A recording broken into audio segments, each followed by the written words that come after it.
Hello बच्चों, आज हम हिंदी संचय में पाठ 4 मामा जी की मेहमानी के विषय में अध्ययन करेंगे। इस पाठ को पढ़ने से पहले हम इस पाठ के शब्दार्थ को एक बार पढ़ेंगे। तंगी का मतलब होता है कमी। एब का मतलब होता है दुर्गुण या बुरा गुण। कसर का अर्थ होता है कमी। लानत का मतलब होता है धिक्कार। बदौलत का मतलब होता है की वजह से। तपाक से का मतलब होता है जल्दी से।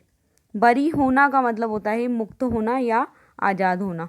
सहूलियत का मतलब होता है सुविधा। ढहा देना का मतलब होता है गिरा देना। तबाह होना का अर्थ होता है बर्बाद होना। आव भगत का अर्थ होता है स्वागत। गबन करना का अर्थ होता है चोरी करना।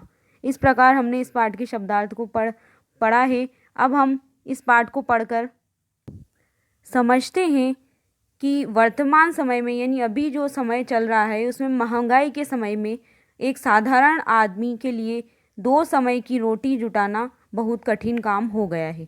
ऐसे में यदि कोई मेहमान घर पर आ जाए और लंबे समय तक के लिए, तो परिवार का बजट असंतुलित हो जाता है। यानी घर में कोई बाहर से कोई अतिथि आ जाए या मेहमान आ जाए, तो वो अगर लंबे समय तक हमारे घर रुक जाता है तो हमारा घर का जो बजट होता है वो बढ़ जाता है, असंतुलित हो जाता है, बिगड़ जाता है।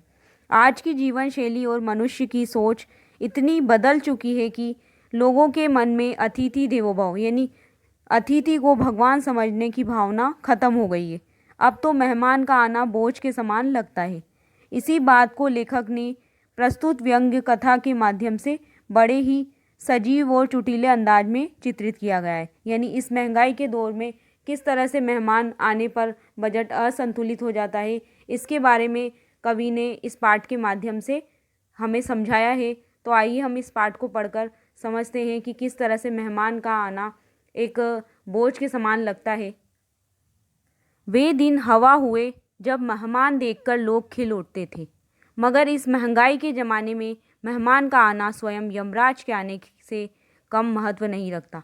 यानी वो दिन अब चले गए हैं जब मेहमान को देखकर लोग खुशी से खिल उठते थे, मगर इस बढ़ती हुई महंगाई के समय में जो मेहमान का आना स्वयं एक मृत्यु के देवता के आने से कम महत्व नहीं रखता था। फिर मेहमान भी ऐसा जो टिकने के लिए नहीं, एकदम घर बसाने के लिए आया हो। यानी कि थोड़े समय के लिए नहीं, बहुत समय एक ही घर में रहने के लिए कोई मेहमान आया है, तो उसकी यहाँ बात की जा रही है। उसको देखते ही अगर स्वर्गवास ना हो जाए तो ताज्जुब क्या। यानी ऐसा मेहमान जो लंबे समय तक एक ही जगह टिकने के लिए आया हो, ऐसा मेहमान देखकर मृत्यु ना आ जाए यानी स्वर्ग में निवास ना हो जाए, तो इसमें आश्चर्य की बात कोई नहीं है।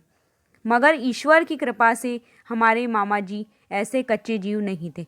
यानी ईश्वर की कृपा है कि हमारे मामा जी ऐसे कमज़ोर दिल के इंसान नहीं थे। किसी भी परिस्थिति में अपने प्राणों को न्यौछावर करते थे। यानी कैसी भी स्थिति हो वो अपने प्राणों का बलिदान करने को तैयार रहते थे।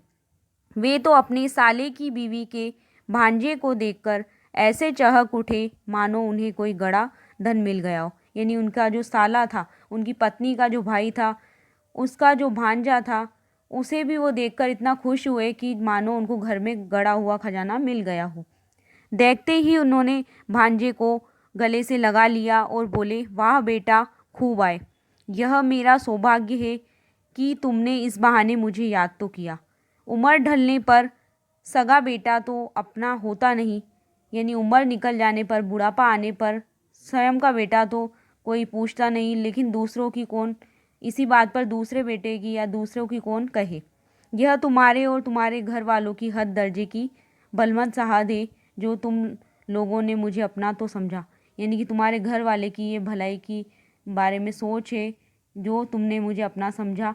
यहाँ बेटा तुम्हें किसी बात की कोई तकलीफ़ नहीं होगी। यानी इस जगह पर तुम्हें किसी भी प्रकार की कोई कष्ट नहीं होगा। इसे तुम अपना ही घर समझो।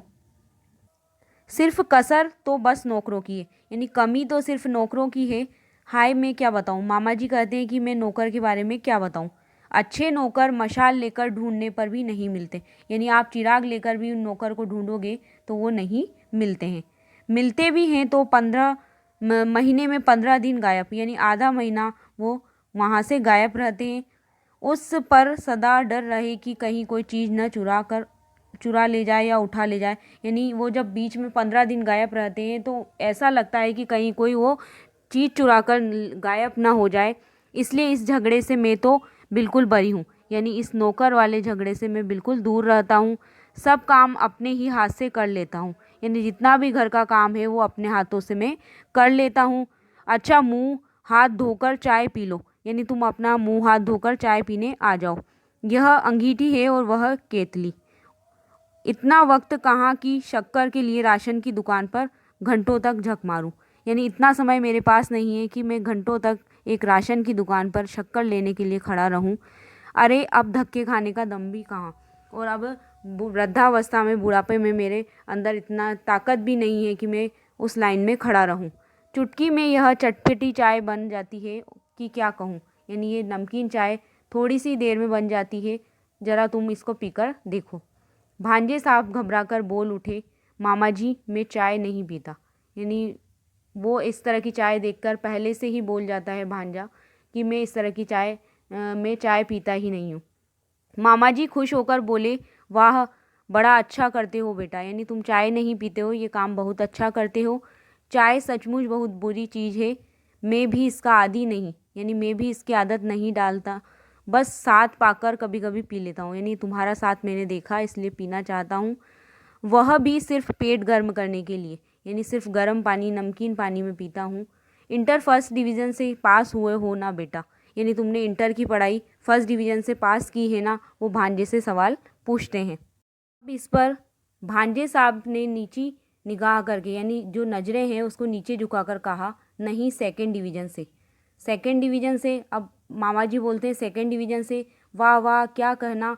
फर्स्ट और सेकंड डिवीज़न में सिर्फ एक ही नंबर की घटबड़ होती है, यानी एक ही नंबर का अंतर होता है। यह तुम्हारी बड़ी बुद्धिमानी है कि तुमने आगे पढ़ने के लिए लखनऊ चुना। यहाँ तुम अच्छी तरह पढ़ जाओगे, अपना घर है, हर बात का आराम है, हलवा पूरी मोहन भोग जो चाहे बनाकर खाओ। यानी कि ये अपना ही घर समझो। यहाँ तुम्हें जो चीज़ खानी हो वो खुद बनाकर खाओ। दिन में एक बार नहीं 100 बार। कोई चूं तक करने वाला नहीं है, यानी कोई तुम्हें कुछ कहने वाला नहीं है।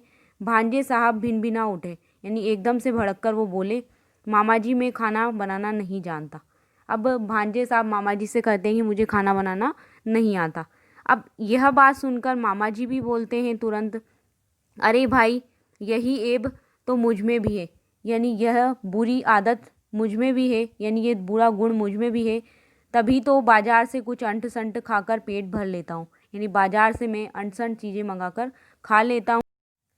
यानी खाना ना बनाने से दुगना फ़ायदा है कि एक तो समय की बचत हो जाती है, और चौका बर्तन, यानी झाड़ू और बर्तन का कोई झंझट नहीं करना पड़ता है।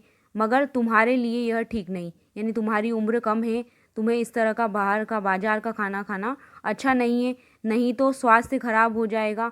जवानी में लोग पहाड़ दहा देते हैं, यानी जवान युवा इंसान पहाड़ गिराने जैसा भारी काम भी कर सकते हैं, तो तुम खाना नहीं बना सकते। यह क्या करते हो कहते हो बेटा, यानी ऐसा तुम क्यों कहते हो। ऐसा भी कहीं हो सकता है भला, खाना खाना तो जानते हो वह भी नहीं। यानी मामा जी भी इस पर टोंट में कहते हैं कि तुम खाना खाना तो जानते हो कि वह भी तुम्हें नहीं आता है। अब ऐसी बात सुन के भांजे साहब चुप हो जाते हैं, और मामा जी फिर कहने लगे, सुनो बेटा, जिसे खाना खाना आता है उसे बनाने की चिंता क्यों। यानी जिस व्यक्ति को खाना खाना आता है उसे बनाने की चिंता नहीं करनी चाहिए। चूल्हे के पास बैठते ही उसे आप से आप खाना बनाना आ जाता है। यानी जैसे ही वह चूल्हे के पास बैठेगा तो अपने आप खाना बनाना सीख जाता है। यह अपना घर है, कोई पूछने वाला नहीं है। यहाँ नहीं खाओगे पियोगे तो अब कहाँ खाओगे। यानी मामा जी भी उससे कहते हैं कि ये तुम्हारा घर है, तुम्हें कोई कुछ नहीं कहेगा, यहाँ पे नहीं खाओगे तो कहाँ पर खाओगे। तुम्हारी बदौलत मुझे भी 2 रोटियाँ नसीब हो जाएगी। यानी तुम खाना बनाओगे तो मुझे भी बाहर से खाना नहीं मंगवाना होगा, और मुझे भी घर का खाना मिल जाएगा। इसी दिन के लिए लोग बाल बच्चों के लिए तरसते हैं। यानी इसी समय वृद्धावस्था में बच्चे जो रहते हैं माता पिता की सेवा करते हैं, इसी दिन के लिए वो तरसते हैं। ईश्वर ने मेरी प्रार्थना सुन ली, उनकी जगह पर तुम्हें भेज दिया है। यानी मेरे बाल बच्चे नहीं हैं तो उनकी जगह पर तुम्हें मेरे पास सेवा करने के लिए भेज दिया है। अब तो मेरी सारी मुसीबत कट गई, यानी मेरे ऊपर जो कष्ट आने वाला था वो सारा खत्म हो गया है। नहीं तो मैं बेमौत मारा जाता, यानी मैं बिना मृत्यु के ही मारा जाता अगर मेरे पास कोई नहीं होता तो। इस पे भांजे साहब ने उत्सुक होकर पूछा, क्यों मामा जी, यानी आप बेमौत क्यों मारे जाते?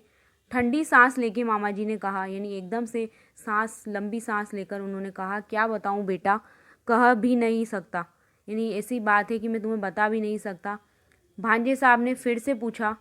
भांजे साहब फिर से बोलते हैं, ऐसी कौन सी बात है मामा जी, कहिए तो, यानी आप एक कौन सी बात का कष्ट है आपको, ये मुझे बताइए तो सही।